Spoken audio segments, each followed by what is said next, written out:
In life, everyone has bridges they have to cross. This film is meant to help cross the bridge of bias. Three teenagers from the northeastern US created this film. We traveled to Texas to experience the border firsthand amidst all of the controversy surrounding it. We made this film to bring our experience back with us.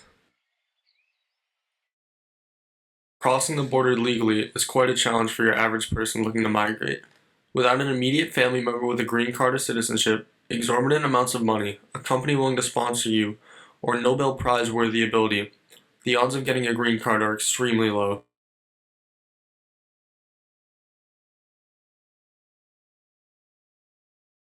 It was a January morning and it was pouring rain, freezing, and they kicked all these little kids and moms and dads out of that little building that they were in, out in the middle of a plaza. Building. Well, no, it wasn't. Like I called it a drive-through building. It had two sides. That's it.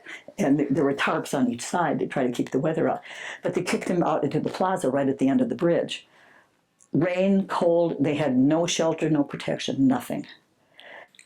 While at the border, we learned of the harsh living conditions south of the US. In some places, living safely has become so difficult that many leave their previous lives and family behind for a chance at safety. In much of South America, cartels control daily life, even controlling the border, deciding who can cross. Even if not seeking permanent residency, the asylum-seeking process can take many years, often too long to avoid the domestic issues that they're seeking asylum from. To hear another perspective, we interviewed Border Patrol agents. They allowed paraphrasing of their words. Both agents were vocal about the need for a new system, one that allows foreigners to immigrate and seek asylum legally, but still protects Americans from criminals crossing over the border. They explained that the stereotype of most immigrants being criminals is untrue. However, there are criminals who attempt illegal crossings that they have to detain. They also expressed that if people don't educate themselves on the situation, the needed reformation would never come. Even when faced with hardships, it was clear to us that immigrants in the US still found ways to overcome their adversity and the challenges of living at the border. One way was through religious faith.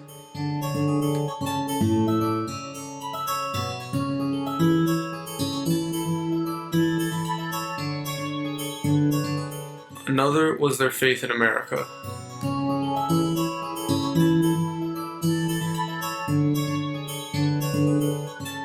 But they're waiting. Some of them still have faith that the U.S. is going to let them in. But the most common way we saw was through their fostered communities. Well, that was the most organized shelter you would ever find. It was amazing. They had a schedule in the kitchen. The Hondurans cooked today, the Venezuelans cook here. I mean, it was unbelievable. They had a beautiful schedule. Up here, these Cubans cleaned up. They worked together. Yeah. They were awesome.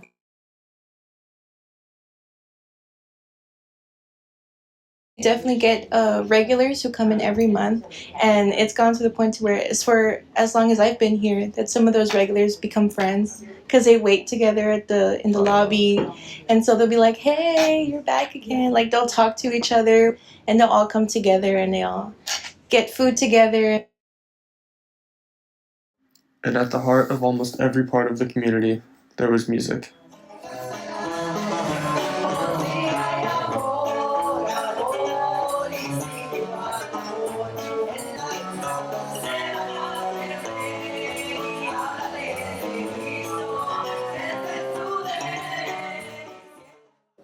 La música se utiliza para mucho, para el modo de expresarte. De música es un lenguaje que todos nos involucra, ¿verdad? Porque todos por medio de la música dicen que cuando no hay palabras queda la música y es la que nos une, ¿verdad? De música. Y eso es un lenguaje universal, como quien se puede decir.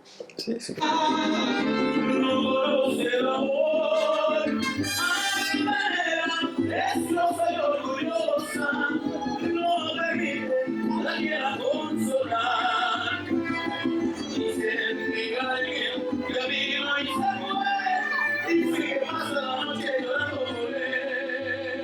Fuerte el aplauso para todos, sí señor. Qué linda está la mañana, hoy que vengo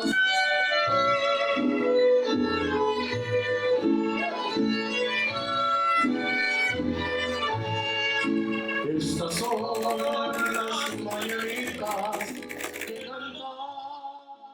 La Lomita is a church that sits in no man's land, a section of space between the edge of the U.S. fence and the Mexico border. Once populated, the surrounding towns in no man's land were broken up by the wall. Very few residents remain, yet La Lomita lives on as a symbol of hope.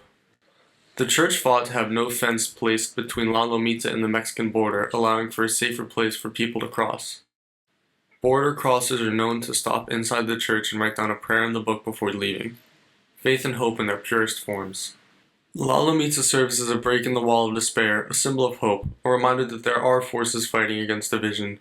The church still prevents any wall from being built to this day. Maybe in 4 years something will happen, but not now. You know, you have to be here.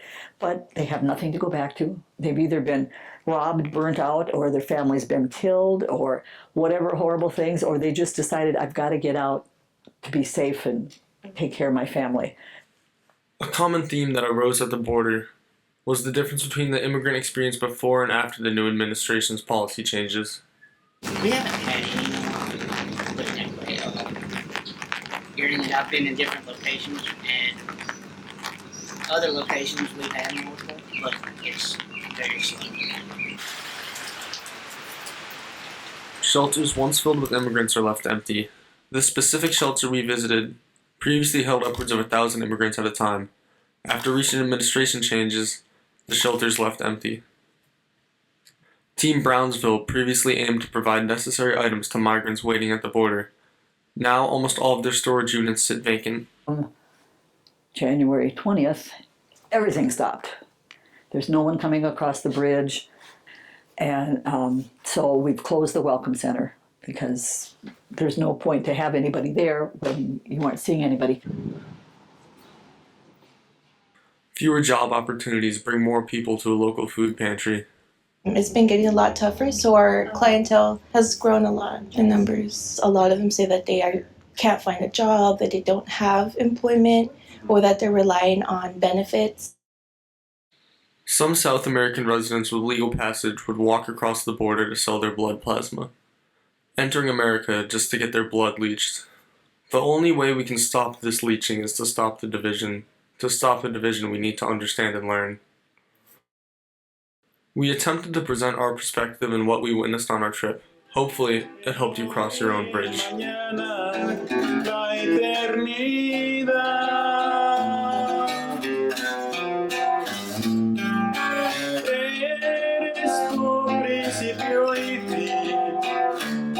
Eres potencia y majestad. Dios, tu voz se hace oír cuando cruzando vas el infinito. La tierra se estremece y a tu poder se crece la eternidad.